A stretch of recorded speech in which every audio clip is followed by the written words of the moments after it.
আজকে একটি নতুন নাস্তার রেসিপি আপনাদের সাথে বানিয়ে শেয়ার করব, যেটির আমি নাম দিয়েছি পাউরুটি আইসক্রিম টোস্ট। কারণ দেখতে একদম হুবহু আইসক্রিমের মতো। বিশেষ করে বাচ্চাদেরকে আকর্ষণীয় করে খাওয়ার জন্য এই রেসিপির কোনো তুলনায় হয় না। তাই কিভাবে বানাবেন জানতে হলে ভিডিওটি শেষ পর্যন্ত দেখুন। এই জন্য আমি আলুকে খুব ভালো করে সেদ্ধ করে নিয়ে ম্যাশ করে নিয়েছি। দিয়ে দিয়েছি স্বাদ মতো লবণ, ধনিয়া গুঁড়ো, মরিচ গুঁড়ো আর জিরে গুঁড়ো। এরপর দিয়ে দিয়েছি পেঁয়াজ বেরেস্তা, দিয়ে দিয়েছি গোলমরিচের গুঁড়ো। এখন হাত দিয়ে খুব ভালো করে সব কিছু মিশিয়ে নিতে হবে। সব কিছু খুব ভালো করে মেখে নিয়েছি। এরপর একটি ডিম নিয়েছি। এখন কিছু ইনগ্রেডিয়েন্টস ব্যবহার করব। দিয়ে দিব লবণ স্বাদ মতো, জিরে গুঁড়ো, শুকনো মরিচ গুঁড়ো। এখন দিয়ে দিব কাঁচা মরিচ, কাঁচা পেঁয়াজ খুব ভালো করে কুচি করে নিয়েছি। এখানে আপনারা যে যেমন ঝাল খেতে পছন্দ করেন ঠিক সেই অনুপাতে ঝালটা ব্যবহার করবেন। আর দিয়ে দিচ্ছি ক্যাপসিকাম। এখানে আমি 3 ধরনের ক্যাপসিকাম ব্যবহার করেছি, লাল, সবুজ, হলুদ। আপনারা চাইলে 1 ধরনের বা 2 ধরনের ক্যাপসিকামও ব্যবহার করতে পারেন। এখন দিয়ে দিলাম বাইন্ডিংয়ের জন্য ময়দা। এতে করে কিন্তু খুব ভালো করে একটা বাইন্ডিং আসবে। চাইলে কিন্তু আপনারা কর্নফ্লাওয়ার ব্যবহার করতে পারেন।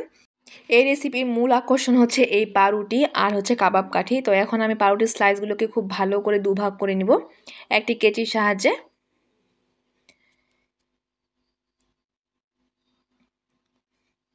এখন এই কাবাব কাঠি দিয়ে আমি আইসক্রিম শেপ বানিয়ে নিব। পাউরুটির ভিতরে আমি এইভাবে করে কাবাব কাঠি ঢুকিয়ে নিব। আমি কাজটি কিভাবে করছি আপনারা হয়তো বা দেখে বুঝতে পারছেন। এখন আমি পাউরুটির স্লাইসের গায়ে আলু ভর্তাটা লাগিয়ে নিব। খুব ভালো করে চেপে চেপে লাগিয়ে নিতে হবে। এই নাস্তাটা অবশ্যই বাসায় ট্রাই করবেন। বাচ্চারা তো অনেক বেশি পছন্দ করবে। আমার বাসা তো ছোট বড় সকলেই খেয়ে অনেক বেশি প্রশংসা করেছিল। কোনো রকম ঝামেলা ছাড়া এবং অল্প কিছু উপকরণ দিয়ে কিন্তু এই রেসিপিটা খুব ঝটপট বাসায় বানিয়ে নেওয়া যায়। আমি এপাশ ওপাশ করে খুব ভালো করে আলুর মিশ্রণটাকে লাগিয়ে দিয়েছি, দেখতে পাচ্ছেন। এখন আমি এগুলোকে ভেজে নেব। তো এই জন্য প্রথমে আমি পাউরুটির গায়ে হচ্ছে ডিমের মিশ্রণটাকে লাগিয়ে নিব। প্রথমে এক সাইডে লাগিয়ে দিতে হবে। খুব ভালো করে ডিমের মিশ্রণটাকে লাগিয়ে নিয়েছি। এখন একটি প্যানে আমি তেল গরম করে নিয়েছি। দিয়ে দিব পাউরুটির স্লাইসটাকে। এখন অপর সাইডে আমি দিয়ে দিচ্ছি ডিমের মিশ্রণটাকে।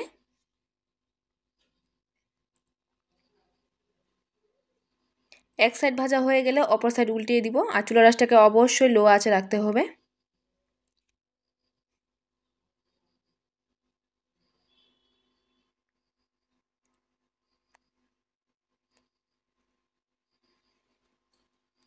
খুব ভালো করে ভেজে নেওয়া হয়ে গেলে এখন তেল ঝরিয়ে উঠিয়ে নিচ্ছি।